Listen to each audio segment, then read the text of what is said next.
Hello, my name is Burke Hedges, author of the best-selling book, The Parable of the Pipeline. I open my book with a story about Pablo and Bruno, who take two very different paths in their quest for financial independence. What you're about to see is the delightful animated story of their adventure. So, sit back, relax, and enjoy the life-changing lessons in The Parable of the Pipeline.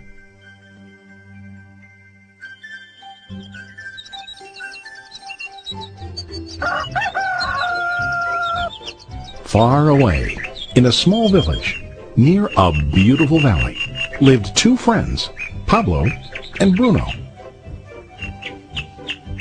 They were both young and dreamed of a better life for themselves. They'd often discussed their dreams about how they would become the most successful men in the village. They weren't afraid of hard work, and they searched for opportunities to help realize their goals and achieve their dreams. One day, an opportunity presented itself.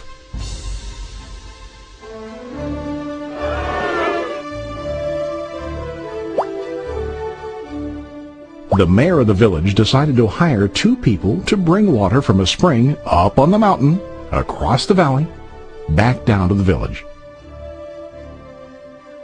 They were to be paid based on the amount of water delivered to the village. Bruno and Pablo enthusiastically got to work. Every day, from morning till evening, they carried buckets to and from the spring. They worked hard, carrying water to the village. In the evening, they'd return home with their day's wages.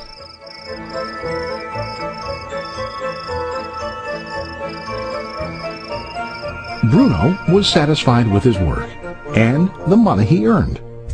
He was sure that with this work he could achieve his dreams. Bruno thought that to increase his wages he could use bigger buckets to bring more water each trip.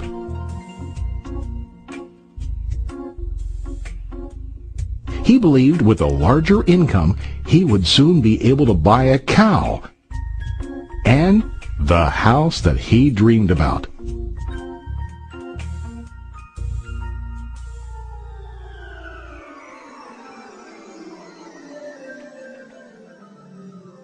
Now Pablo was not satisfied. At the end of the day, his back and hands ached, and he was exhausted.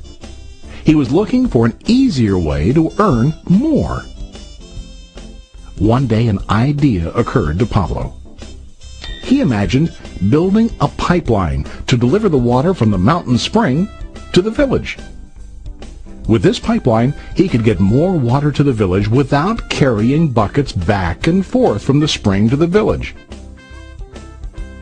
Soon, he got very excited about his idea and began to plan. Pablo, of course, shared his idea with his friend Bruno and asked him to join with him to work on and help build the pipeline. Bruno thought the idea was crazy. All Bruno could think about was what his money could buy today and how to get it quicker. He felt that building a pipeline would slow him down and delay him in achieving his goals. Instead, Bruno got bigger buckets and went more often back and forth, fetching water.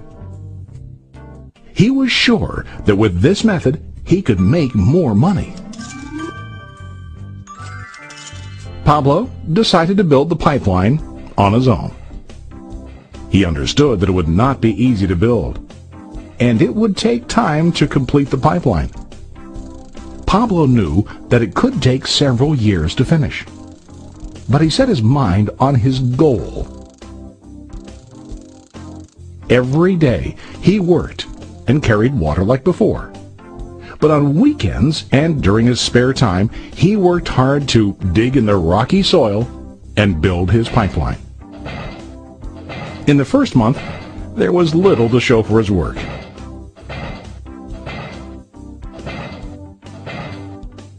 Bruno and the villagers laughed and teased him. They called him Pablo the Pipeline Man. During this time, Bruno's income doubled. He already bought a cow and a bigger house. His lifestyle changed. He now spent time after work in the bar, enjoying his hard-earned wages from delivering water.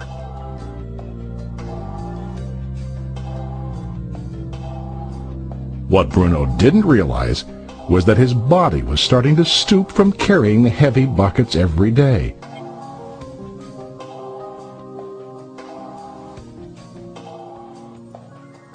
His face looked worn and his body tired.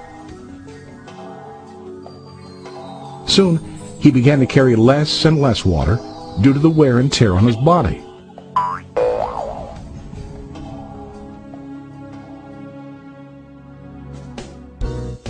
Month after month, Pablo worked.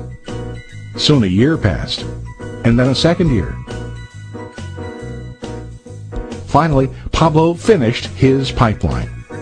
He now used his pipeline to deliver water to the village instead of carrying buckets. Pablo was now earning more money than ever before. The water continued flowing to the village, while Pablo wasn't working. While he slept and ate, the water flowed. Pablo was happy and proud of his insight, persistence, and hard work. Now his income flowed as long as the water flowed through his pipeline.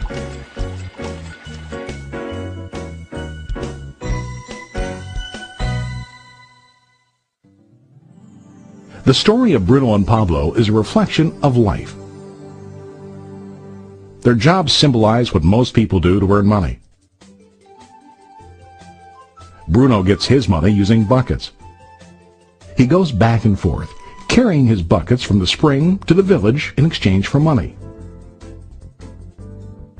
To increase his income, he either has to go more frequently to the spring or to use larger buckets. It's common in real life to increase our income by working harder. For example, working overtime or getting a second job. We also increase the size of our buckets by accepting a higher paying position, which often includes spending more time on the job. Most of us exchange time for money like Bruno. We know that every person has only 24 hours in the day and that it's not possible to use all our time to work. The most difficult time comes when we can no longer exchange time for money due to age, health, or other reasons. Then, our income stops. Now let's review what Pablo did. Very wisely, Pablo did not exchange all of his time for a limited income, but he used some of his time to build a pipeline. He knew that the pipeline would bring ongoing income as long as the water flowed. An ongoing income that multiplied the time he worked each day. Pablo knew that someday, maybe because of age or health, he would no longer be able to exchange his available time for money. Pablo knew that if he could make his idea of a pipeline work, then he only has to do the hard work of building the pipeline. After the pipeline was completed, Pablo was able to monitor and maintain the flow of water to ensure that his income will continue. Pablo has shown us that to earn an income, we don't always have to directly exchange time for money. There really are better ways. How about you? Are you still like Bruno, who directly exchanges time for money? Or do you want to be like Pablo, building and maintaining a pipeline for ongoing income? If you are interested in the idea of building your own pipeline, contact the person who lent you this presentation. You can start building your pipeline today.